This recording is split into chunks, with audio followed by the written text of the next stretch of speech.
Hello, everyone. We are back, and I know you guys are already here. You were waiting. Sorry about that, but we had a few hiccups we needed to get over. Kim On my Ivers. end, it was my fault. It was all my fault. Well, this is new for you, so I should have Yeah. explained it better. But greatest Kim Iverson is my guest, and my audience knows that I absolutely adore your content and you and how great you are with what you do. And thank you for coming Oh, during well, your thank you. vacation. Your vacation. I am on vacation. So I'm wearing sweatpants if anybody wants to know. That's how I vacation right now. That's the difference. I'm wearing sweatpants. I'm on vacation. But I did at least throw on, an official top. But I have been on vacation this week. So I'm not as, so I have to give a warning here that I'm not as like attuned to the news as I normally would be because I have Mhm. been out of town and running around and doing kind of quasi vacation things. Yeah. So So tell me first, like about your vacation, because so are you still in the US vacationing or you're I outside of the US? yeah, I'm in the US. Yeah. So I went to California. I'm back in Idaho. And but it's been like a working vacation for me, this vacation. Mhm. Same with the last vacation. I took a vacation in late March, early April, and all I did was move. I had to move. My mom moved, my dad moved, I moved. So we all in the same week. So I had to move everybody in 1 week. That was really stressful. And then this vacation, I'm kind of finishing up the moves because there were some things that weren't totally finished, especially with my mom's move. So I went back to California to finish that one up. So I've just spent this year of vacations have been shot. So I've told everybody like next year Yeah. I'm going on 3 vacations and they're going to be real ones at the beach where I just Not sit. like working. Yeah, I'm not going to work next year's vacations. This year's vacations were solely working vacations. Amazing, amazing. No, But me and without you have, politics working, like, but yes. being shut down from what's going on in the world kind of a Ugh. thing. And guys, we talk sometimes on the phone and it's like 4 hours and Kim explains like her vacations are, but I did this for my mom and then I did this for her. And then I'm like, when? Like if you're in a vacation, enjoy it. So I'm hoping next year. And maybe you and I will vacation together and we'll drink yes, lots of margaritas, pina coladas, whatever it is. But yeah, I'm next down for year, it. I'm fingers crossed that I get a real true vacation next year. This year, I just did too much moving this year. Which that's what happens. And, that's life. So. No, absolutely. So let's not do like news, but do more interesting stuff. Like I wanted to ask you about something that you covered. I have not covered it because I don't know if you've noticed I've been embroiled in this war with all this like propaganda machine and propagandists on the other side with Charlie Kirk and stuff. Oh, It's right. I did follow this a little bit, with the yeah. Charlie Kirk thing. I guess I saw a bunch of stuff about a motion that his lawyers filed, and a lot of people are out there saying, "Oh, he's guilty." See, even his own lawyers are saying he's guilty. Like No, this that's bullshit. right. That's not what these Yeah. motions are. This motion, from my understanding, and look, I don't know a whole lot, but I was married to a lawyer, so I did pick up a few things here and there. But my understanding was that this was what his defense was saying was, so basically they're saying, all right, let's just assume everything you're saying is real. Like all of your evidence is, that yes, it's all true. Even with it all being true, if it were all true, it still doesn't warrant the death penalty, is what my understanding of the argument was. It was Mhm. like, theoretically, if your evidence is true, then Right. even with all of your evidence theoretically being totally true, he still shouldn't have these extra things piled on. And that's what they were arguing, was to remove certain things that were going on in the trial. That was my understanding of what this like filing was. But then everybody took it as, see, they don't even defend him. Like they don't even say this is not true. That's not true. And it's like, that's not the purpose of this particular thing. First of all, you're absolutely right. Yes. And there's so many other things that kind of, I'll tell you, I don't know if you know about this whole lies online and stuff about me getting kicked out of the court. Do you know that? No, what did you Oh get? my Did you get God. kicked out of the court? No, no. Okay. Did So they drag you out? Do we have video of this?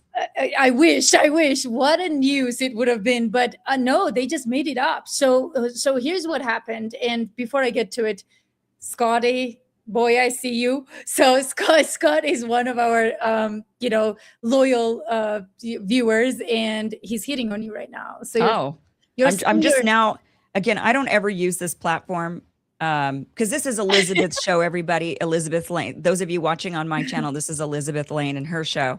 And we're doing a special live stream, and we've decided to simulcast it onto my channel.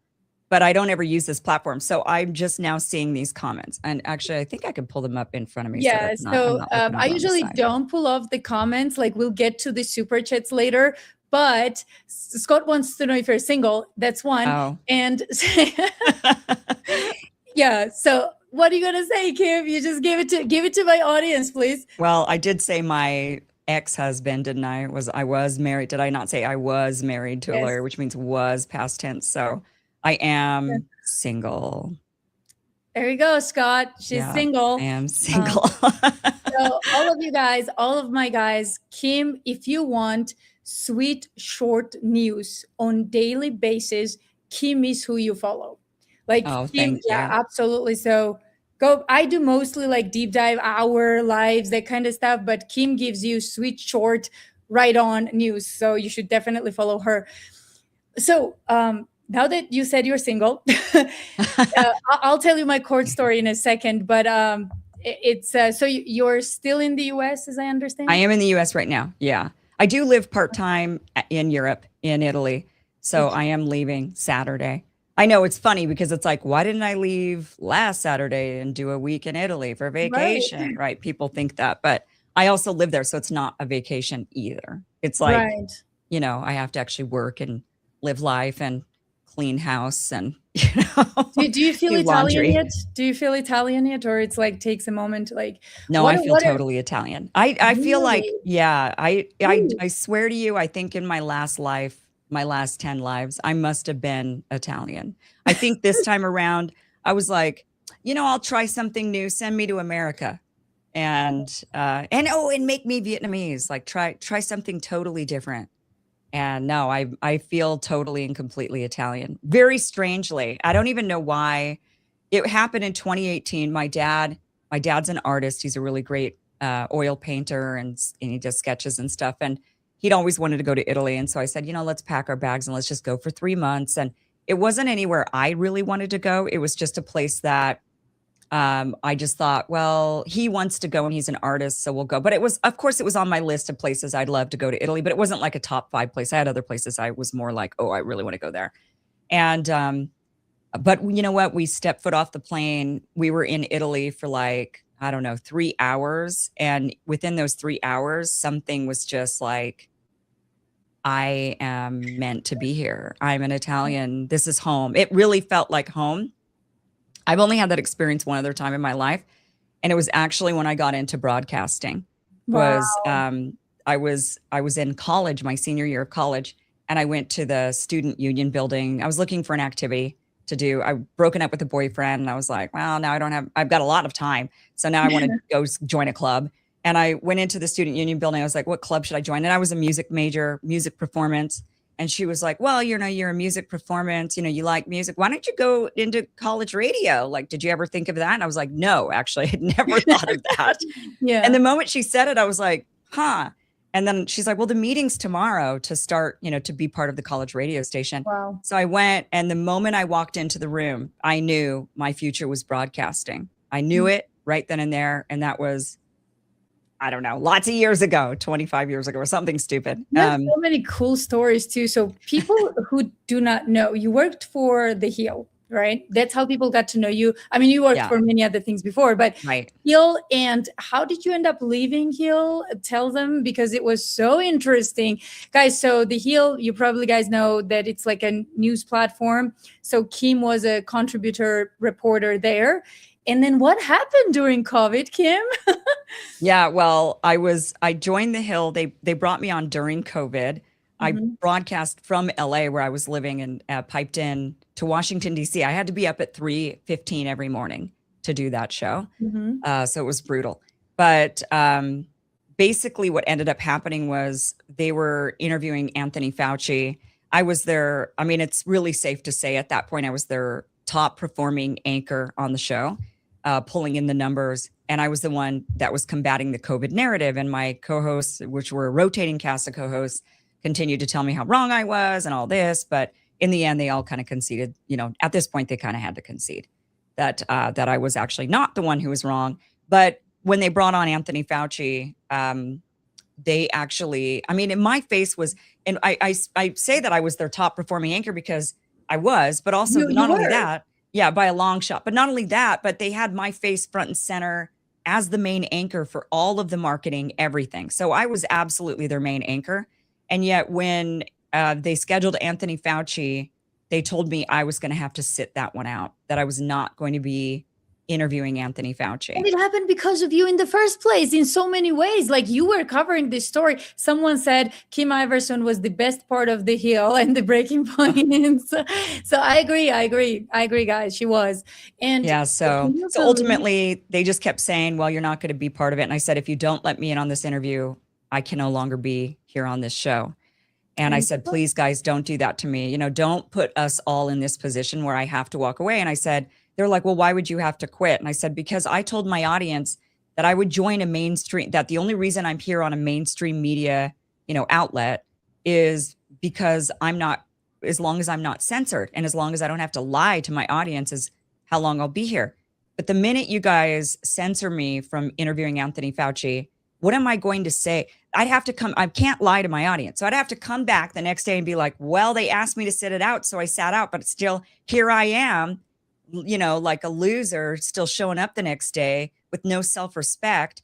I can't do that. So I couldn't say, and they were like, well, do you have to tell them the truth? And I was like, yeah, I'd have to tell them the truth. Yeah. I'm not going to say, oh, I missed it. I was sleeping in, or I was on vacation, so I missed the Fauci interview. This is stupid. So I told them, look, guys, you're putting me in an impossible position. I won't be able to explain this to the audience in a way that they're not going to revolt. They will revolt. And so the only option for me is to walk. So and then they still did the interview. And I said to them, then don't air it. You have one last chance. Just don't air it. Without me on it, you shouldn't even air this thing. It's useless. And they still aired it. So I walked, and that was it. And they were shocked. I was serious. I meant it. I walked. That's crazy.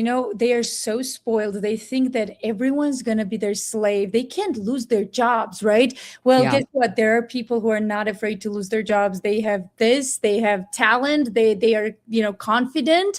And you were one of them. And they just didn't expect that. So that's your news for you today, guys. That's your news. It's crazy that news media is this pathetic. Yeah. What would it be? How much were they really sacrificing for themselves if they just put you in the room? Like nothing. What it was they should have just canceled the interview because the request came from Fauci's team. They said they didn't want me on the interview. So they had specifically asked 3 times, no, they didn't say no, Kim, but what they kept saying was, now who's going to be the host? And we just want to make sure that we like the hosts, essentially, is what they kept saying.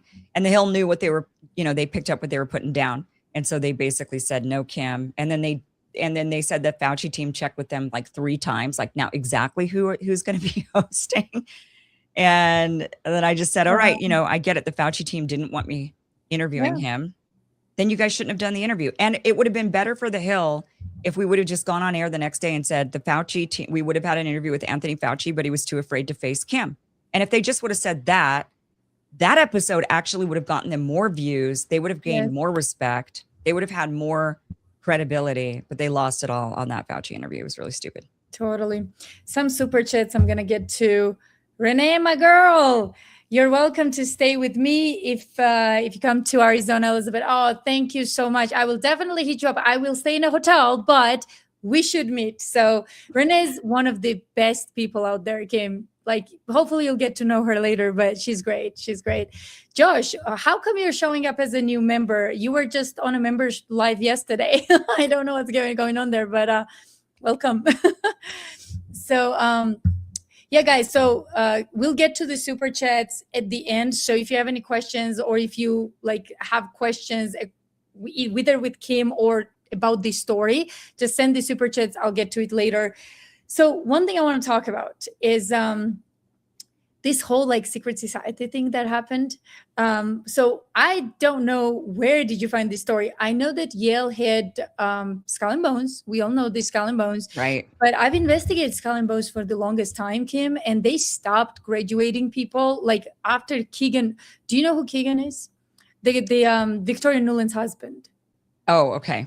Yeah, so he was one of the last graduates, okay, along with some of the New York Times journalists and stuff. And since then, they didn't really have any more graduates. So I feel like they got too much attention, and they were like, okay, we got to move this somewhere, right? Mhm. And then you came out with what was this called, like Shabbat, like Shabtai. Shabtai. What the Yeah. heck is Shabtai? Explain to us. Shabtai. Well, the way so I didn't discover this. I have a great Mhm. team of producers. I've got a great couple of producers, and one of them is really big into investigative journalism and finding some deep stories. And he came to me with it and said, you know, there's all of these different secret societies, and we should dig into them. And and he said, especially this Jewish one at Yale, right? And my producer, by the way, Jewish producer, coming to me like, we got to talk about this Jewish secret society. So I'm like, okay. So that's really, I mean, I have to give my producer the credit on this one, because he really did do a great job of finding this information and digging into it and investigating and giving me all the information about this society. And we've thought about, you know, looking at doing other secret societies, digging into other secret societies. But, you know, there's other ones that, like, for example, Elon Musk and some really top players of the tech industry are in a secret society. That was I think they from call it the discussion or the Palantir discourse. guys. Yeah, No, it was what was the chat? Remind us, what's the secret society of the Palantir guy? The the Peter Thiel secret society. What was that? The name, guys. I mean, I think it's named like the discussion or the discourse. No. It It was something something weird else. like that. I will No? put it. Oh wait, somebody said it. Dialogue. Dialogue. Yeah, I knew it was like some kind of something discussion or something. Dialogue. Yeah. Yeah. That's so weird. So I'm just pulling up Shabtai here, and you know what's really weird about Shabtai? It says this Shabtai is Zebbatai Zevi, which is like Jewish mystic, which Candace Owens covered. Like, these people are so weird, Kim. So Shabtai was also the name of this Jewish mystic that started this whole, he claimed he was a messiah, lied to a ton of people. This is, I believe, where this whole Khazarian mafia comes from. Have you heard of Weird. that? No. Yes. But I think that's Sabbatai. That's a little bit of a different word. Well, it says. Oh no, you're right. It is the same. Shabtai. It's Sabbatai Zevi is just how Sabbatai you. and Shabtai. Yeah, Zevi. it's like very Oh, similar. I'm interesting. just Googling it. But you know who was the main lead on this Shabbatai secret society? I looked it up. You will never believe it. One of the main guys were that freaking, the Rabbi Shmuley. Oh. Shmuley. Shmuley's so weird. There is something with that guy. I mean, I get creeped out every time I see him. I'm not gonna lie. I mean, But doesn't he'd be on my show at some point. You know, he said he would. So we're waiting.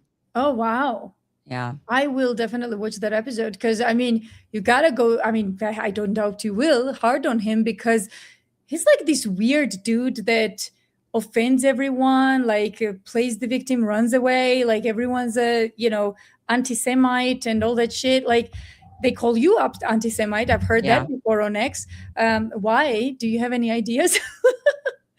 Like, if you criticize Israel, then you're an anti-Semite. anti-Semite. But you know, I it's such a strange word to me. It's also like xenophobia. I don't really like it when groups get their own word, their own special word. It's like, no, you're just a bigot. You know, why do the Chinese get a special one? Xenophobia. Yeah.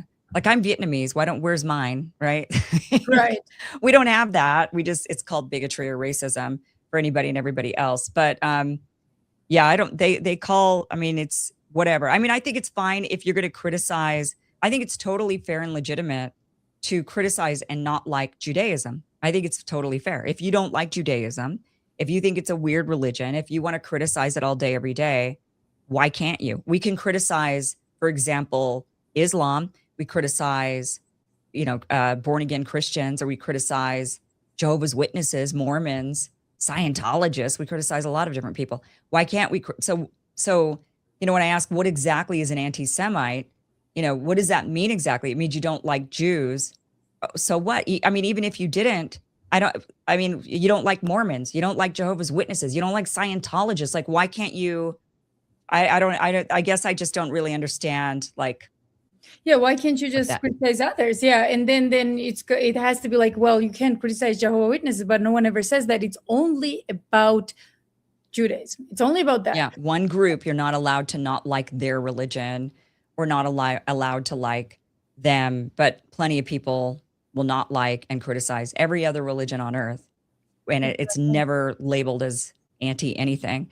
So, I mean, of course, that's not why I'm called an anti-Semite. I'm called an anti-Semite for criticizing Israel, whatever. But then I'm like, yeah, but why? But even if so, like, what if I was like an anti? What if I just really didn't like Judaism? So it is here's the thing. We live in a free country, right?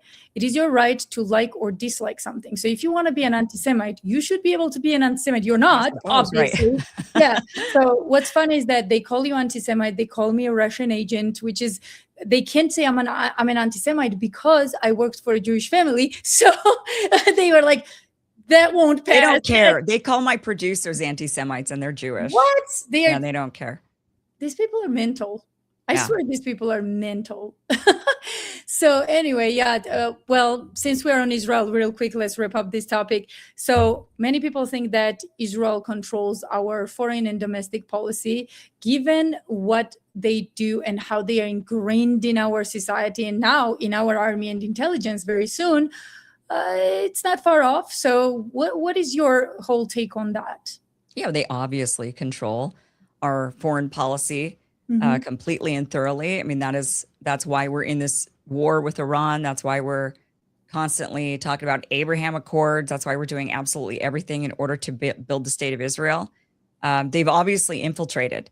And not only have they infiltrated, but they've gotten a lot of people who are not, people who are not Jewish, and they're not going to be part of the homeland of Israel or whatever, they're not part of that group. And you could say, well, they're the Christian Zionists, but they've got more than just the Christian Zionists. They have more than the Jewish Zionists. They have also those who just have other things to gain by being partnered and allied with Israel and the Zionists. And that is the military industrial complex, making a lot of money, destroying, if you can get in and destroy a place and be part of the rebuild, you'll make a lot of money. So there's just a lot of money to be made in destruction and rebuilding. The same strategy over and over again after World War II, now this. And I just had an episode, it will come out later, with an army officer, former army officer turned political commentator. And he was saying that at this point, like by count, Ukraine lost like over 2 million men. This is crazy. I just don't know how that's even possible. I mean, do you think that's real? I think that's real, because he was talking about, so their like data got hacked or something with the names and stuff of the deceased, and up until now, all these years, like it's almost like 10% of the society, right? Yeah. That's what it is? I mean, that just seems, I'd understand if those numbers are casualty numbers, I suppose. Yeah. But I don't know if I would. It could be casualty numbers, but I wouldn't be surprised if it's that, to be honest. I mean, Ukraine is literally looking for any male, and look what they did now. So they are trying to get every Ukrainian that lived forever in Europe to go back to Ukraine. And Europe is aiding this. Europe said, if you're Ukrainian and you're living in Europe, you're going back home, or we are sending you forcefully back home. Like, this is piggish. This is like beyond shocking to me, because like, really, Europe, that's how low we're gonna go here? Like, a guy that lived in Germany for 20 years, you're gonna send him back to fight wars, your wars in Ukraine?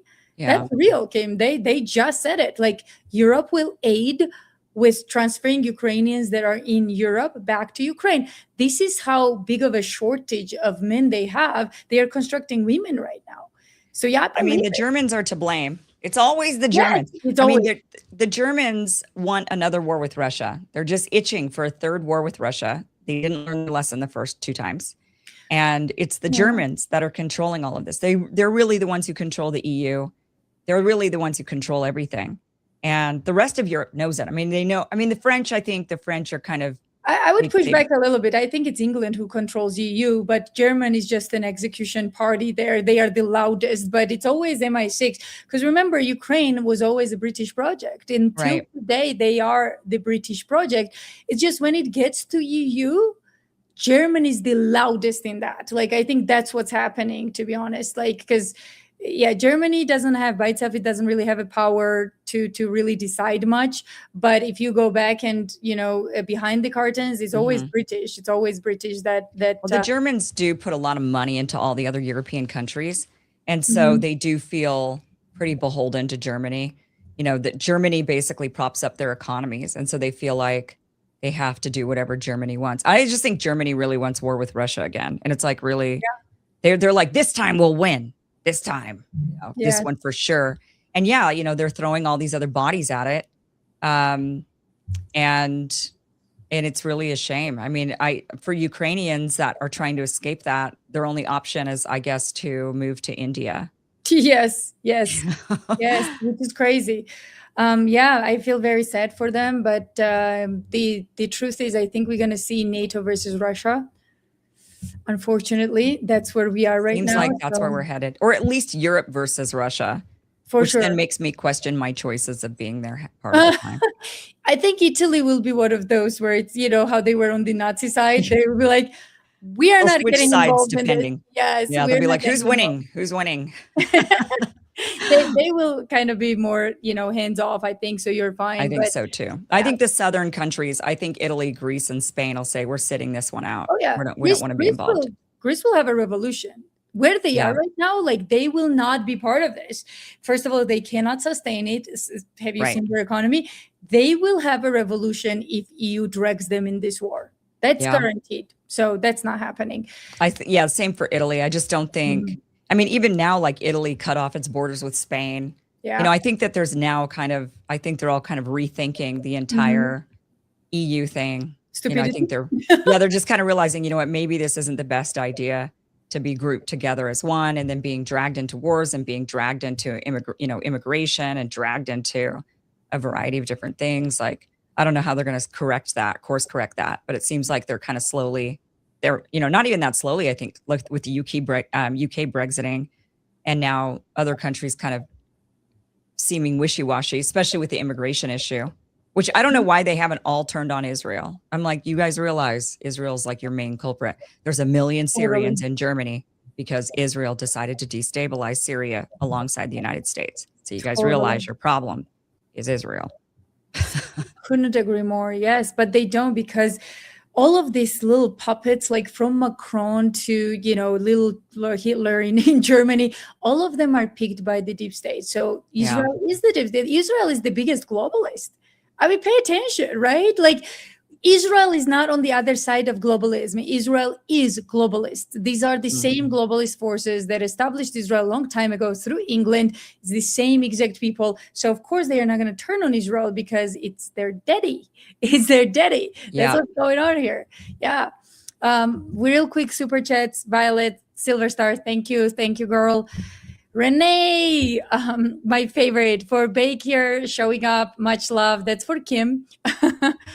So thank you, Renee. And Paul, welcome back.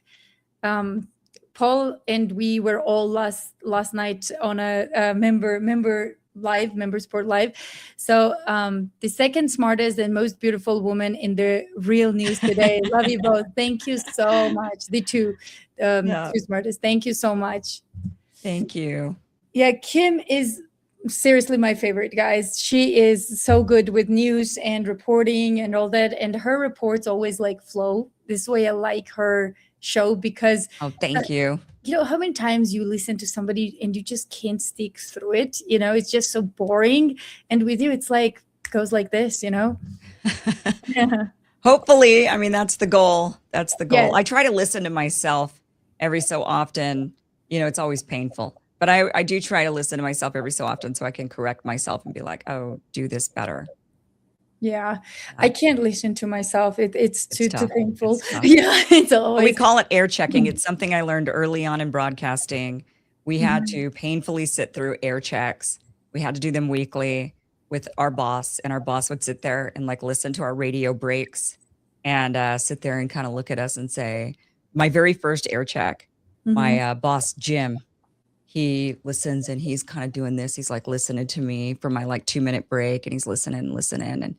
And then he goes, yeah, do you know what I think when I hear this? I think, shut the F up.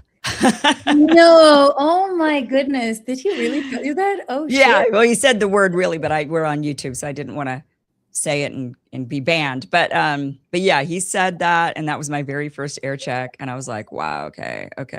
I need to work on saying things that actually matter to people. So that's the brutality of radio. You have to get through it. They brutalize you. They tell you you suck. You're saying things people don't want it. They just want to get back to the music, and you're chit-chatting away. So you learn how to actually say things that are kind of interesting and do it kind of quickly. Yeah, no, there's so much that goes on into it, guys. Like from the radio times to this, like I've learned so much. And even with the guests, like there are weird guests that do not like to talk sometimes. And you're like, since you came here, why don't you tell us something, right? And you have to kind of get it out. And there are guests like John Kiriakou just flows. Like they just say, yes. Yeah. What's like the most funniest guest experience that you ever had? I'll tell you two of mine later, but no, tell me yours first so I can think. Okay. Okay, guys, story time. Get your real Bases in the chat. Okay, I gotta bring him up. Baze is one of my favorite people on earth. He's also a creator. He's a YouTuber. So guys, go check out Baze's. You don't need me to tell you. Check out Baze's channel. He's one of the best. Mwah. So hold on. Yes, I'll tell you some funny stories right now. So I'm not going to say which episode because you guys will know which guest it was. So I'm not going to say that, but I don't want to embarrass the guy. But so I'm doing this episode and I invited this person who's like very credible, and he comes in with the suit and everything, right? Like he has a special profession, I should say, that requires a suit. So he's wearing this suit and we are online and we get on, and thank God it was not live. It was a pre-recording episode. So the guy is so interesting. We dive in, everything flows. And he's like, I don't really like my lighting. And I'm like, you know what? I don't like your lighting either. Like maybe we should like get more light. So he gets up, Kim, and there's a long hall behind him that he needs to go down and like put on the light. Oh my gosh. Do you know where this is going? Don't tell me he was like wearing boxers or something. He's like wearing, no, he's like wearing his underwear. Well, that's like me right now. I wish he was wearing just boxers. He was the triangle underwear. Oh my God. It was so weird. So guys, I see everything, and he's wearing like this uniform up top, but like, just the triangle underwear. And I'm like this, and I'm like, should I say something? But if I say something, then I have to scream because he's at the end of the hall and I see everything. So I was like, it's going to embarrass him more. I'm just going to pretend I didn't see anything. So he comes back, he sits down. I'm dying. I'm like barely, holding myself from like laughing. So I'm like, so what happened with this and this? And that was one story. Another one was worse. So the same situation, we are online and people get very comfortable with online, stuff because they are at home, cozy like you are right now.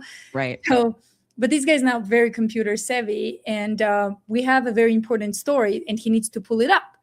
So I'm like, well, if you screen share, like you can show us this story. And he's like, well, I don't know how to screen share on this. Like we are on StreamYard.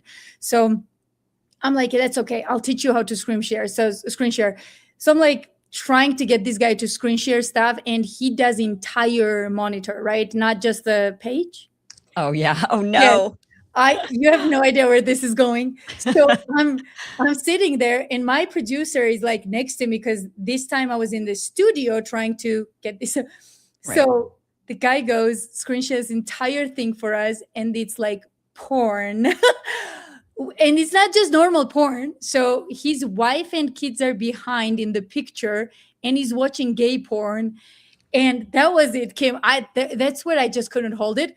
So I'm like, I'm dying, and my producer is on the floor at that point because he can see it on a bigger screen. Oh my And gosh. I'm like, you should just share the part like this browser. And he's like, how do I do that? I can Oh see no. everything. Oh Oh yeah. my So that gosh. happened. That happened. Very unpleasant experience. But yes, That's pretty bad. Well, that was mine aren't really like bad. that. Yours are like people embarrassing themselves, like completely embarrassing. I mean, mine like Yes. I feel like they embarrass themselves, but for different reasons. I think my two best or interesting or like ones that stand out, I should say, is Alan Dershowitz. That's definitely the big one that stands out. Um, Tell us he what happened with Alan Dershowitz, guys. Who knows who Alan Dershowitz is? Can you explain who he is before? He was So Jeffrey Alan Epstein's lawyer. Dershowitz, he's a lawyer. He's a constitutional attorney. He represented Trump in the second impeachment trial, I Mhm. believe the second one. He's been a Democrat, although now he says he's a Republican. He's Yeah, in the Epstein files. He shows up in the Epstein files. He was Epstein's lawyer. that's right. And Dershowitz comes on the show to promote his book. I don't remember what his book was about, but we talked about his book for a while. And then after, I asked him, I switched topics and I asked him about the Epstein files and him being in the Epstein files and him being Epstein's lawyer. And he literally started twitching like this. He started twitching and he's like, wow. And This is too good. he like did not want to answer the questions, but he basically says, oh, so do you do this all the time with your guests? You like bring them on to talk about one thing and then you switch and talk about something else. And I was like, I told your team that I was going to ask you about Epstein. I said that I would have you on the show only if I could talk to you about Epstein. He says, well, I wasn't informed of that. And I said, well, I told him. So anyway, and then I just kept asking him questions and he was answering, but he was twitching the whole time answering. And he basically just says, I never did anything wrong. Like I got a massage from a 40-year-old woman, something along those lines. And then he says, and I asked him, I said, well, do you work, did Epstein work for Israel or do you work for Israel? Something like that. And Yeah. he says, I've been working for Israel since before you were born. He says that on the show. Anyway, Ever.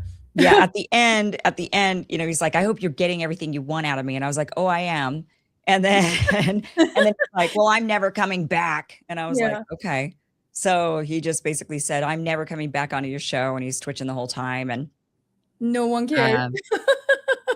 Yeah, I'm like, well, I got everything I needed. So I don't need you to come back. Now I heard you say you work for the state of Israel and Proudly. and you were twitching during this whole interview. So you're twitching. no, he really did. He twitched. Wow. He was like super nervous. Like I made the Dersh nervous. And then the other one was a guy named Nick Adams. He's this Australian he's now an American immigrant. He's like a giant Trump supporter. He calls himself the alpha male. And he also wrote a book and he came on my show but he's a giant Trump supporter. So I was asking him legitimate questions about I wasn't even being critical of Trump or the administration. This was early on when Trump first got elected. I was just asking basic questions like about the tariffs. I mean, it was really the only thing at that point that now I think Trump is like the worst president ever. But at that time, I was just asking about his tariff policy. Right. And Nick basically was just like, oh, well, I see, Kim, you're just, a never Trump or he starts calling me names and basically he just slams he is on a laptop and he's like, I'm done. And he slams it shut and ends the interview early. And it was like the so-called alpha male, he calls himself an alpha male, yet he couldn't sit through, he just couldn't stand an interview with a woman that asked him a basic question. It was like, some alpha male you are, Nick Adams. That is crazy. That was these people who get super upset about simple questions really, you know who did that to me? Do you know that dumb moron from CIA, Mike Baker? Sounds familiar, doesn't it? Yeah. But I mean, then again, I feel like I went to school with a Mike Baker, right? I know, it's like one of those names. He's a former CIA and so we flew him to our studio and he never even checked who he's coming to, right? Like you got to check the show. It's not going to be Ukraine love because we know the truth here, and you're going to debate somebody who understands Ukrainian-Russian war, right? So he sits starts the interview, and I start with hard questions. I'm like, why are we supporting Ukraine, Zelensky, all this stuff? This is early on. Now he switched. Now he will tell you like all about Trump and all that. He switched. But back then he's like pro-Ukraine, Zelensky is the lion, all that stuff. Like 3 minutes in, he's like, I'm not ready for this. I didn't know this was going to happen. It tries to take the microphone. I'm like just watching him like, you're pathetic. You're a former CIA. Like you cannot answer simple questions. Yeah. You cannot answer why are we supporting Ukraine. If you can't answer that, then I don't know what else you're going to answer. Like, you know what I mean? Like, it's so stupid. I still have that video somewhere. Yeah, and he's like taking microphone, and he got up, and I'm like, okay, adios. We'll take you back to the airport. So yeah, it was very sad to watch the whole thing. But yeah. So tell me, where do you stand with this whole Charlie Kirk thing? I know you also think that it's like messed up and all that, but the war has gotten worse and worse and worse lately. Yeah. So where do you stand with that? And I mean, obviously the narrative of now, whether or not Tyler Robinson was involved, maybe he was, maybe he wasn't. I think it's possible he was involved to some degree. Like, they always recruit people online. They find people that have something going on, and they want to and they tell them, oh, you're going to be part of something big. And, you want to kill Charlie. We're going to bring you in on it so that they can make him a patsy type thing. I mean, there's a possibility that Tyler Robinson was there to kill Charlie Kirk, maybe, but didn't, but was there to do that, thinking he maybe was going to do that or was going to take a shot or something. I mean, all of that's possible. But what's also, that a lot of the narrative doesn't add up. Like they said, oh, well, he shot him right when he got a trans question. And it's like, we've seen the footage now of how long, supposedly, allegedly, Tyler Robinson was on the roof. It was seconds. So you're just telling us that he just happened to get to the roof spot at the exact moment when somebody would ask a question about trans that would just piss him off and make him shoot Charlie. I mean, that was kind of, remember that was the initial, they were like, oh, he shot him because of the trans question. And so it proves. They were trying to put it in a way that trans community killed him for whatever, for sure. Right. Like they blame the liberals, blame these transies, blame all that. But Kim, I don't know if you've been like following the whole case. They are not even transies. Yeah, so, what I mean? They are not even like Tyler is not even that. Right. So what are we even talking about? Well, and not only that, but like I said, for him to have been on the roof right at that opportune moment when somebody asks a question, otherwise, if it was like, oh yeah, he was just waiting to take a shot so that when Charlie mentioned a trans thing, he would have had to sit up there on the roof for a lot longer than that, waiting and being like, nope, not that question. Nope, not now. Nope, not now. Okay, now finally, right?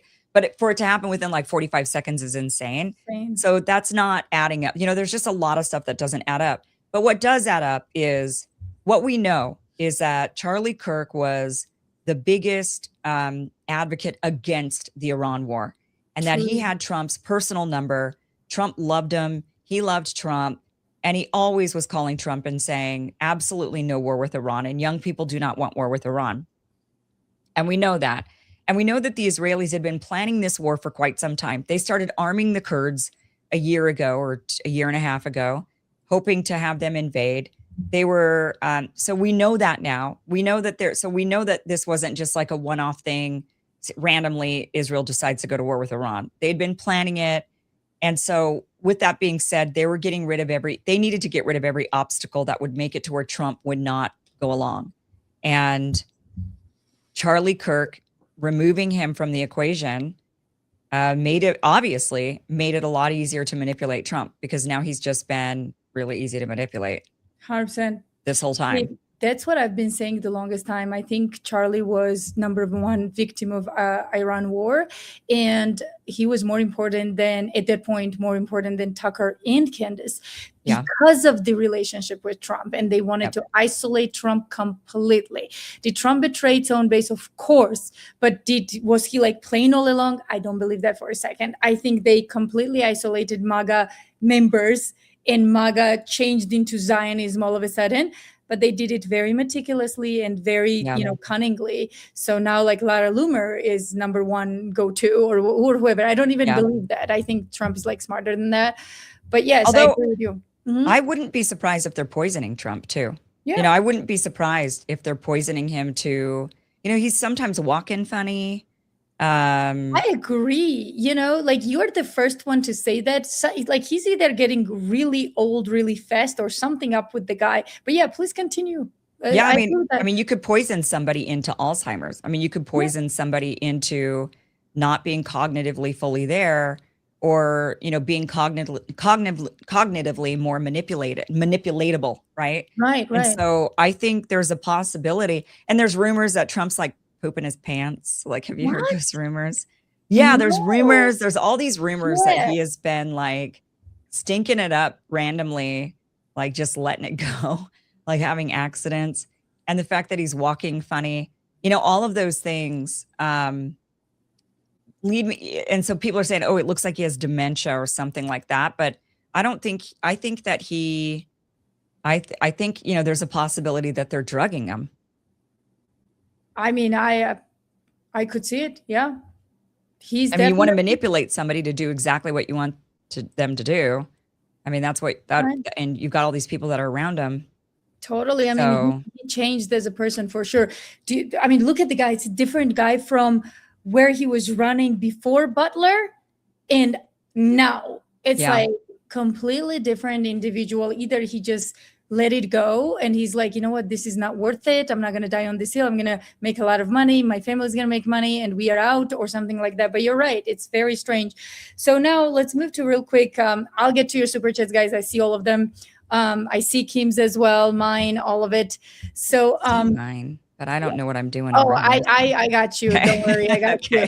Okay. A new member here. Thank you so much. Making it rain. I like this. Yeah, please make it rain in Utah. Dang, it's so hot in here. It kind of rained a little bit here in Idaho for just like a brief 10 seconds today. Lucky you. Let me get to this. Ryan, hey Ryan, we missed you. Epstein and Trump's lawyer. Yes, he was. This is about Dershowitz. Yes, that is correct. Baze is in the house. Baze, you can always jump on the live if you want to. So AD was Harvard's longest tenured professor. Ben Shapiro was one of his students. Larry Summers was president around that period. BS was class of 07, while AD was repping JD or no, GE. What do you mean by that? I need more content here. Do you get that one? Yeah. Alan Dershowitz was Harvard's longest tenured professor. Ben Shapiro was one of his students. Larry Summers was president around that period. And so you're talking about Ben Shapiro was class of 7, while Alan Dershowitz was repping Jeffrey Epstein. So they're all connected. Yeah. Oh, okay. So you're talking about he was the president of Harvard? Really? Larry Summers, apparently. Summers was president of Harvard? Let me see. Yeah. Wow. Yeah. Good stuff, guys. Good stuff. Wow. Mm-hmm. And yeah, you should jump on and tell us that, or I'll call you. Hey, we do that a lot with our audiences are so chill. Like, this is why I love everybody. Like, I can call Baze right now for more clarifications. But yeah, this is yours, Kim. $36.90. Oh. Thank you. Thank you. Wow. Karma is a compass. Random acts of kindness fill your bank. When something bad heads your way, it hits the bank instead of you. Is that like because my vacations have been donated probably to my family. I donated my vacations to my family. Yes. I do take care of my family a lot. There's no doubt about that. So I am hoping that the karma will come back at some point. One day come back. Yeah. No, I'm hoping. I'm the witness of this, that Kim has been taking care of her family like crazy and somehow falls on you all the time. But she's kind. She's got good heart. So thank you. Thank you. Jima 5143. Israel is a nation of PD. You know what I mean by that? Like PDFs. Chomos, something like that. Yeah, your show. So love your show. Thank you so much. I think that's for Kim actually. So yes, do you agree that Israel is a nation of? Well, they certainly PDF files. Yeah, they certainly seem to shield a lot of people, and they can definitely run off there. I mean, I don't know, yeah, it's just really bizarre, very bizarre. But yes, like that one guy, the Alexandrovich, or what was his last name, that was here in Vegas, that was I caught. remember. I don't And then remember they what his just, name was though. and then they just like let him run back to Israel. And yes, I mean, they definitely have a lot of bunch of PDF crimes. files. Yeah, he committed a bunch of crimes, and they say no to extradition to child molesters and people like that. So next PDF files. Yes. Ryan, welcome back. He basically condones rape. He probably underwrote Space Relations by Donald Barr. Donald Barr. Who we are late on this comment. Who are we talking about? I don't know. It's a good question. Ryan, can you be more specific on that one? I think we're talking about still Dershowitz. I'm not sure, but maybe, or maybe Donald Trump. I don't know. Becky B. Casey, awesome name. Ben Shapiro met with PBD on PBD podcast 2 days ago. I wonder what. Oh, I didn't. What cameras and mics that PBD will take to Candace? So you know that Candace and this Andrew guy are now debating on Friday tomorrow. Yeah. They picked PBD of all the people they could have chosen to be the moderator. Yes. He's super pro-Israel though. Like, why would they do that? Well, because Candace told them, like, you know what? I'm so I think that's why. Correct me if I'm wrong on this. Candice said you can pick your own person to moderate. That's how confident I am. I think that's why they picked PBD. I'm not sure, but chat, like, remind us what happened there. But I mean, he's the worst person. He's the worst person for this job. Like, I'd rather have Joe Rogan or someone like that moderate. Right? Yeah, Rogan is way more. I mean, I would say Rogan seems, from the few clips I've seen, he seems more on the side of the Palestinians, like more disgusted by Israel. But he's not like so. But he's more neutral. Whereas PBD has been obviously very much pro-Israel. 100%. And you know Patrick personally. Yeah. Yes. Yeah. It's very disappointing. Yes. Very disappointing. He changed a lot, didn't he? I don't know if he changed. I don't think he did. I think this is. Because he's Iranian, he's Armenian Iranian, right? I know, or he's Assyrian. I don't know what he is, but I'm pretty sure he's from Iran. Iranian. He's got Iranian blood for sure. Right. No, he was born and raised there, I think, and then came here when he was like 9 or 10 or something. And my experience, my family lived in Iran also, and I will just say that the Iranians here in the United States are super, super against Iran, and they're pro-Israel. They tend to be. So they're really, and it's not that they're pro-Israel because they're pro-Israel. They're just so anti-Iran that they're pro anybody who's anti-Iran. They're like, we're best friends now because we both hate Iran. And so they tend to be extremely pro-Israel for this reason. Right. And so I think it actually fits with the character. It fits with his upbringing, with his life trajectory, that he would be extremely pro-Israel, and just anything against Iran. It's like Trump derangement syndrome. It's a very similar psychological thing. They have like Iran derangement syndrome. The Cubans are like this too. A lot of Cubans that go into Florida, a lot of them get like Cuban derangement syndrome. And it's just like, they absolutely hate anything and everything about the government and the country, and they're willing to let their own people suffer and starve just because of how much they hate their country. I mean, so I don't know. I think it kind of fits the bill of him being an Iranian American. Not all of them are like that. I do know a handful, but it's only a handful. Yeah, no, I agree. But yeah, I can't watch the guy anymore. Like, he's full of shit now. It's like very sad. Jima 5143. This is for Kim. Can you see it? I don't. Okay, now I see this. Jim. Okay, now I do. If genocide was an Olympic sport, Israel would win gold and silver. and the Nazis get the bronze. Really? Is it? I mean, I don't know. I don't know enough about. I'm alive today, so I can call out genocide I see today. The problem with the history is it's kind of like the landing on the moon. I'm just supposed to trust it because they told me it happened.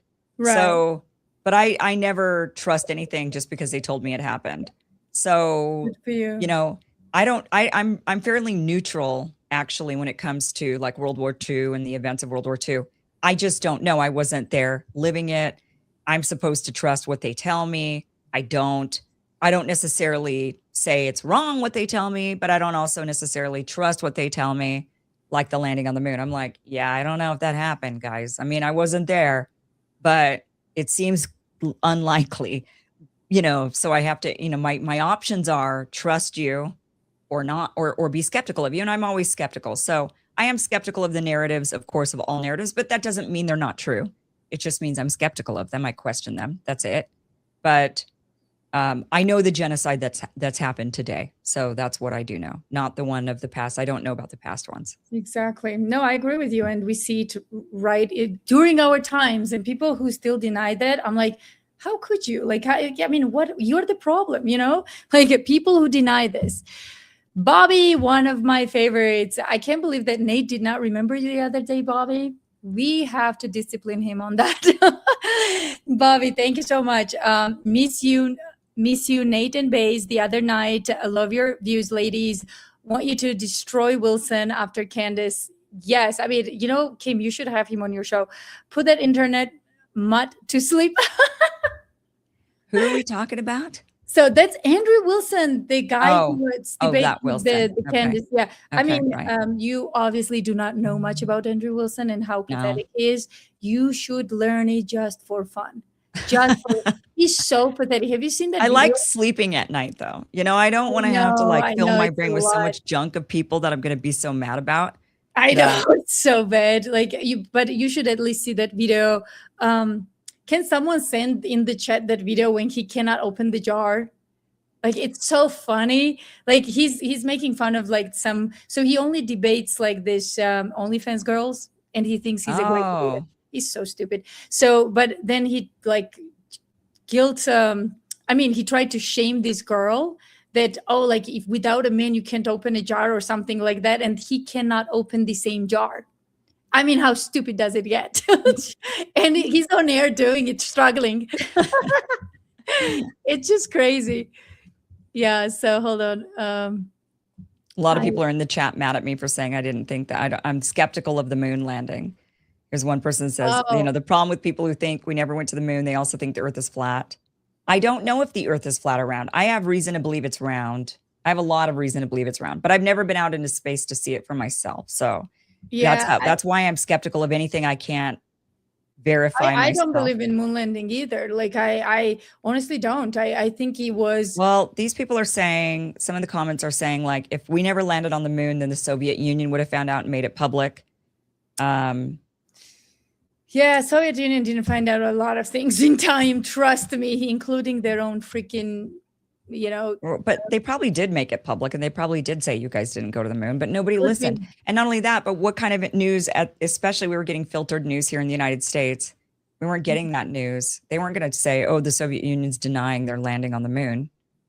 Yeah, no. And you worked in the media, that 80% of bullshit is made up. Like, it's crazy. It's crazy how bad it is, and more so now than ever. I think because they're losing, that's why. But anyway, we won't go into media stupidity now. But Backby Casey, I really like this name. Welcome to the bestest group of podcasters ever. Wait till you meet the boys. Oh, yes.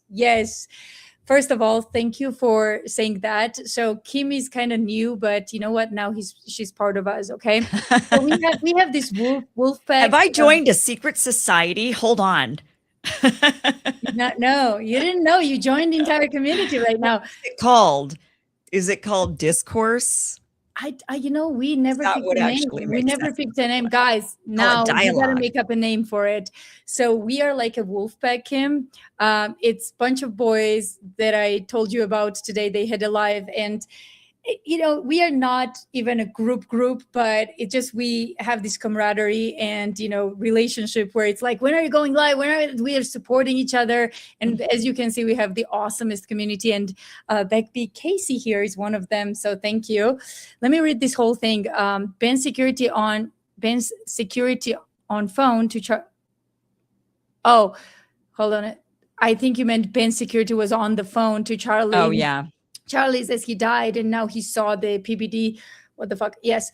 So I agree. That is really weird. And I don't think that got enough attention. Isn't that weird that guy that Charlie did not like, somehow his security gets the call while Charlie's dying from Charlie's security? I mean, if there's a person out there in the chat that doesn't think that's weird, there's something wrong with you. Yeah. Not only that, but wasn't Ben Shapiro wasn't he like the first one or one of the first to host Charlie's show after he died? And he was like, and then he was the one that was going to go tour around college campuses in lieu of Charlie Kirk. Like, we couldn't get the most Mossad guy doing that. I mean, give me a break, right? That is so weird. And also, it's even more weirder because I remember someone said that Andrew Colvett had, either Andrew or someone, scheduled Ben in Charlie's show. And someone said, oh, he's going to be so mad. Meaning, like, Charlie's going to be mad. That means he doesn't like Ben Shapiro, right? Correct me if I'm wrong. I don't know. Maybe I'm wrong. But yeah, and this guy gets calls while Charlie's literally dying instead of 911. What? Yeah, the thing, it's all very weird. Yeah, some cockroaches. So GTB 1984, Kim, please talk to Uruguayan politician Gustavo Lassalle. So same patterns all over the West. Let's see who Gustavo Lassalle is. Yeah, Google it real quick. I never heard of it. Same patterns. Let me see what he's. Yeah. I'm not actually seeing this guy pop up in Google. I can have it researched. Okay. Oh, Saul. It's just Saul, Uruguay, I think. Gustavo. Uruguayo. Okay. Gustavo Alberto Sale Laurier. Gustavo Sale, or something. He is. Yeah. What party? He's a Uruguayan lawyer and politician specializing in criminal law, founder and leader of the Sovereign Identity Party, whose presidential and Senate candidacies he heads for 2024. Let's see. Anyway, I don't know. Let's see. Is there something? Controversies. Here we go. Opinions on the Jewish community. Okay, so this is why you want this. His adherence to conspiracy theories, including the Judeo-Masonic one, and his comments in support of them have generated controversy. In October of 2024, after being elected to the National Congress, he referred to the Department of Maldonado, with a significant Jewish population, as a territory occupied by Zionism and an appendage of the government of Israel. His statements were met with condemnation by institutions. Why would it be? I mean, if it's true, like, why is that? How is that? Why would you condemn that if that's true? I mean, because it could be. Yeah, right? Everyone that says that they are either kicked out of something or they lose their jobs, or it's like, you got to condemn them. Like, shut up. Wait a minute. Wasn't the woman, the judge on the ICC, like the only one who voted alongside Israel? Was she Uruguayan? No, she was not. I don't know. No, where was she from? She was from. Don't remember her name either. Was she from Uruguay or was she from somewhere else? I don't know. She might have been from somewhere in Africa. But anyway, yeah, it's saying that he basically also said that it was necessary to investigate how the Jewish lobby brought Cohen into GAC or whatever. Anyway, so he's saying things. He basically saying that Uruguay is controlled by the Zionists, and he's being condemned for it. What country is not at this point? What country is not controlled by Zionists? Is there a country, guys? If you are from a country in the chat that is not controlled by Zionists, please let me know, because that's where we're going, like, in a few years. Yeah. Ryan, you're back. Okay, he's clarifying. Donald Barr is William Barr's father and gave Jeffrey a search and school job before finances. I actually know this. And Alan Dershowitz is in the same circles. Yes.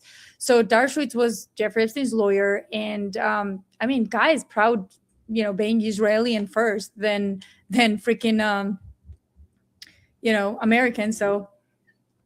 I just looked it up, by the way. The judge was Ugandan, not Uruguayan. They Who? both started with a U. Where? The judge that dissented against all of the genocide case against Israel. She was like the only one that sided with Israel in the ICJ.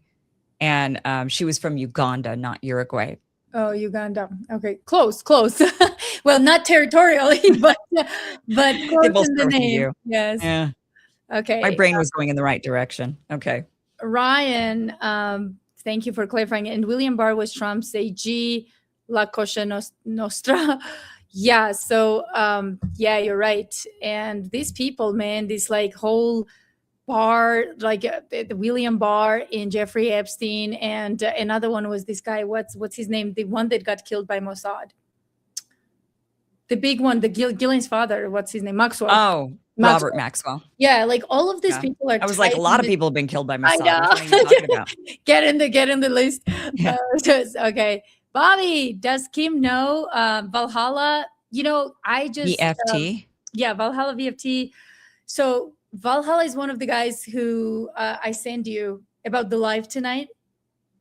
So she knows. Oh, yeah. Okay, right. And do you think introduction would be productive? Yes, of course. Kim and Valhalla and all these guys will be very soon introduced, and Kim will be part of it. No, our audience will love you like crazy because Kim is like us, guys. Kim is like us. So Ryan, a point of interest for Kim and Liz, what group owned and allowed Trump to buy a certain Taj Mahal gambling den for 2 years before bankruptcy? I'm going to take that screenshot because I don't know, actually. Do you know anything about that? No, but I feel like I've heard this. So yeah, I don't know, but I just took a screenshot, so we'll get to it. Yeah. I don't know. Donald Trump and his family are getting rich from everything right now. The war, insider trading. I believe like they have their hands in everything. So totally. Becky Casey, thanks. I love my name. Griffin. What was it? It says Donald Trump did not use traditional financial group or corporate partner to buy and complete the Trump Taj Mahal in Atlantic City. Instead, he financed the $250 million purchase from TV host Merv Griffin and subsequent construction via $675 million in high interest junk bonds underwritten by Merrill Lynch. Wow. So then the question is, who's Merv Griffin? Exactly. Okay. So we're going to go down a rabbit hole. All right. Anyway. Yes. Thank you for that question, Ryan. Ryan, you always have like very, very good, insightful information and questions. Like I learned so much from my following Kim. It's crazy. Like look into this, and impossible for us to know everything, right? And right. It's so cool to have people send you this stuff. So yeah, Becky Casey, thanks. I love my name too. Also, Liz Alexander Spelling. Just died suspiciously. He was in TPUSA board and Future Capital. Again, thank you. And I'm taking a screenshot of that too. I'll look it up as well. Yeah. Obituary, cause of death. What did it say on cause of death? Does it state anything? No, it just says that family mourns a loss. California communities mourning the reported passing of Alexander Spillane as family, friends, and loved ones come to terms with the DP. Doesn't really say. I'll look into it, Becky. I'll look into it. Scott, where were you? Where were you? I was like wondering, oh my gosh, is he asleep? No, I saw you in the chat. I'm just joking. Water is wet. The earth is round. The sky is blue because of nitrogen. We probably never made it to the moon. Aliens are real and Kim is hot. Facts. Yes. Kim is very hot. Oh, thanks. Yes. Thanks. Awesome, guys. And we are wrapping up soon, maybe like, 15 more minutes if you want to send anything, any questions, anything with Kim while we've got her. So, Yeah, because I'm on vacation. I'm going to go downstairs and eat pizza and drink a lot of wine. Yes, please do. With Please my do. dad. I live with my Please dad do. now. And so I do. I moved in, because, you got to help your family out. And as they age, it's important. So, Yeah. But make it clear for people that you're not living with your dad because no, I you're do. I live broke. with my dad. No, I live with, It's yeah, I'm the not opposite. because I'm broke, It's right? the opposite. No, not because I'm broke, but Yeah, because I she's help my helping her family, family. because I want and because it's better. It's better for him not to be alone anymore. So, Yes. and I'm taking him with me to Italy on Saturday. So we're been having family over today to like bon voyage, or I guess buon viaggio, right? So I'm so jealous. We should meet up in Italy at some point. I'm like literally so deep in work right now. You know my schedule, like yeah, always doing something, always researching something. So it's really hard, but I need to learn what you are learning now, that I need to take some vacations too. Like I need to. I know. And when I'm there, I don't take, I work all the Right. time when I'm there, but the difference is I get to like eat better food, drink better cappuccinos, Right. like that's like and walk everywhere, which is what I don't do when I'm in the US. I drive everywhere. So I like being over there, and at least because my schedule flips a little bit. So when I'm there, I work in the evening rather than in the mornings and during the day. And then here in the US, I get my evenings off, but there I get my days off. My days are free, which is really great because then I walk around and I go grocery shopping and do all of that, and then come back and work all night long. Yeah. But yeah. So anyway, You know what? I love my work, so at least that's the good part, that I can die working, but I love it. So yes. right. Thank you so much. That is such a big donation. Thank you. Full drinking, half thinking. Half thinking. Full drinking, half thinking. This is what Kim's gonna do in like half an hour. That's right. Yes. Full so drinking, half thinking. When I'm in Italy, you guys will know. You won't know because nothing changes when you see the show. The only difference is because it's at night, I've already gone through a half a bottle of wine by the time the show starts. So I'm doing full drinking, half thinking. No, I'm just kidding. I don't do that. But yeah. It keeps me from actually being in Italy stops me from drinking wine because I have to work at night. So I don't drink anything when I'm there. Right. It's opposite for you, right? Yeah. And the Italians don't actually drink that much. That's like only the tourists do. Well, you're half a tourist, so it counts.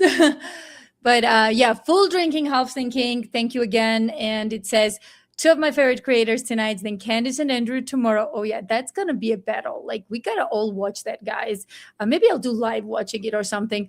Andrew and Candice tomorrow. What a beautiful week. May the Almighty Creator Christ keep you in His favor and mercy. One love. Stay the curse. Thank you so much. Thank you. And yes, Christ is King. So yes, thank you. That's anti-Semitic. Isn't that crazy? That's what they're saying. That's anti-Semitic. Don't say that. That's anti-Semitic.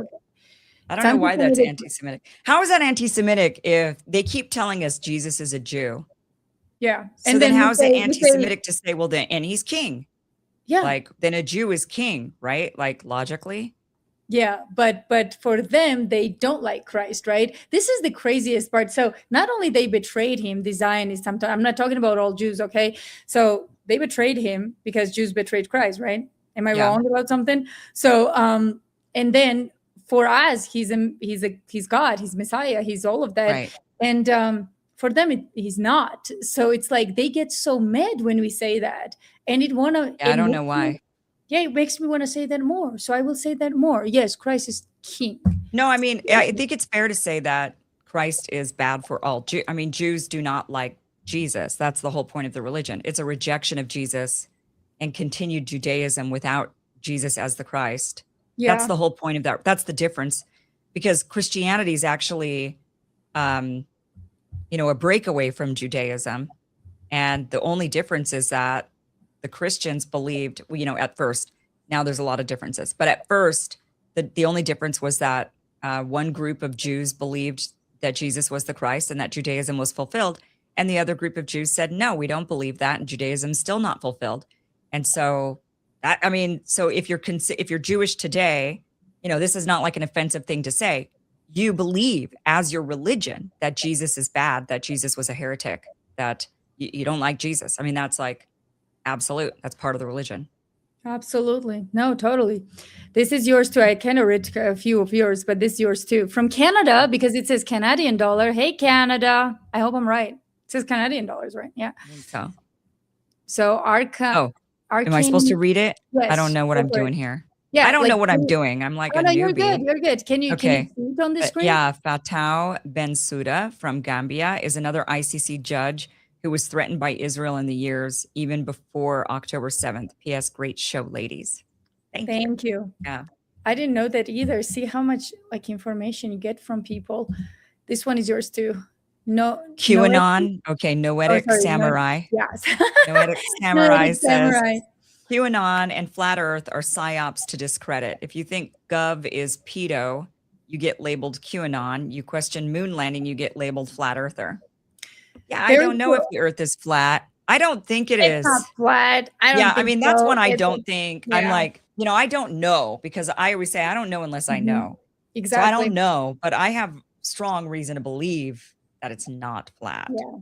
But this person is right, because he says they throw all this bullshit with real conspiracies that they want to kind of, muddy the waters. And then they're going to call you crazy conspiracy theories because of all this shit that they put out there, and they tie it to real conspiracies. And, if you believe in flat earth, you must also believe that Tyler Robinson, killed Charlie Kirk or didn't kill Charlie Kirk. You're just a big tinfoil hat wearer kind of a thing. You're just a big conspiracy theorist. Exactly. Well, whatever. I think that's like a compliment now, right? To be called a conspiracy theorist, because they're usually true, it turns out now. A few more. We'll read all of it, guys. Don't worry. So it's yours too, but it's no message, just a donation to Kim. Thank you. Thank you. This is also you, Kim. Oh. Kim is here we go. From Jimma5143 says, Kim, as an Iranian American myself, one correction. Majority of Iranians in the US are not for this criminal illegal war. Only the loudmouths on the MSM shows and propagandists. We are the silent majority of Iranians. Okay. I think that's probably true for the non-Jewish Iranians. Yes. Thank you, Jima, so much for that, because we needed it. Bobby, you're back. The Trumps eat steak while the rest of us are forced to select bologna. Bologna is good though. Bologna. You guys are the truth that needs coverage while we have it. Yeah. Thank you so much. And you're right. Who was the guy who told Americans to stop whining about food prices? Was it Ben Shapiro? Or someone else? I don't want to make a mistake. No, maybe it was Ben. He might have been. There was a lot of them that were in on that one. Yeah, I think it was. So Matt Walsh. Joel Berry he was like the Babylon Bee guy or whatever. I think so. But there was like one person that really pissed me off, and it was what's his name? Matt Walsh puts this out. Oh yeah. All of you guys will agree, and all of us, because I'm not a well-off person, like I'm just a journalist. The prices are out of control of it, or of anything really. And I think it was Ben Shapiro, somebody, I don't remember which. Oh, it was Ben Shapiro, because I called him a cockroach. I remember that. So he tells people, after making millions in this country and siding with all the wrong people and advocating for wars, that, this is ridiculous. Stop whining, just go work. You eat your ramen or whatever it is, right? Exactly. Oh, it was Dan Crenshaw. Oh, that's right. Yes, because when you said ramen, okay, Dan loves ramens, okay? I don't know if you guys know, but I actually personally know Dan. I blocked him after he pissed me off. So we used to be very friendly. You know this story, Kim, I think. But I blocked him from my phone because of Ukraine and Russia, because he wouldn't shut up being a neocon. So I was like, you know what? You're the problem, dude. Don't text me. I'm done with you. So, but he loves his ramen noodles. He still cooks them, just so you know. So I love ramen noodles too. Yeah, I have text messages to prove that. This is why he said eat ramen noodles. And it's like, dude. I don't know if he said that. Did he say eat ramen? I don't know if he said eat ramen. I'm just making that up. Yes, He said no, no, something like that though, no, but he I said felt like that. he did. He was like, "Just He eat your said ramen that. noodles." Yeah, Yes, okay. he said that because I remember looking at it and I was like, oh, like I know why he said that because he loves them. But yeah, he cooks it like at night for himself, but he also makes millions. Okay, as I understand, he made millions. No, like what was his wealth when he got out of Congress? If anyone knows, let me know. But yeah, he made a ton of money. Like, and he tells Americans like, go eat your Roman noodles or whatever. Shut up, you know.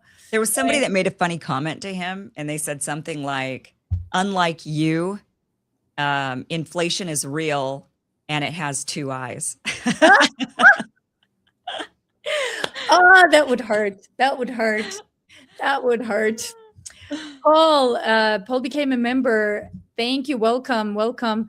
So I believe God's Warrior, you 7.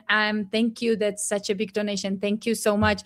The world truly owes a depth of gratitude for your movement of truth. May God bless you all. And I hope one day the world understands what you all have done. Thank you so much. I sometimes need those messages because sometimes it gets really hopeless. What about you, Kim? Yeah, I mean, I definitely have moments where I'm like, this is a lost cause. Like, I just don't know how we defeat the Goliath. I do feel like we're David against the Goliath. Yeah. And not that I'm like giving up, I'm obviously not, but it does at times feel like, yeah, wow, I don't know. Like, what is the world going to be like when I'm 90, and I'm sitting in my rocking chair and I'm like, or I might be like Ron Paul still yapping away on YouTube, right? Yeah. And, I just wonder what the world's going to look like then. I worry about that day. Yeah. Worry about that day. Me too. And especially for like, I one day want to be a mom and, it's like, what am I supposed to do to get my future kid ready for this battle? Because it will come, Yeah. and all of you who are moms and dads right now, this is where you start prepping them. Like, this is where you start putting some money aside for your kids because they will need it, Yeah. So, yeah. And I think it's the last one. For the Yes. Thursday wine Yes. fund. Yeah.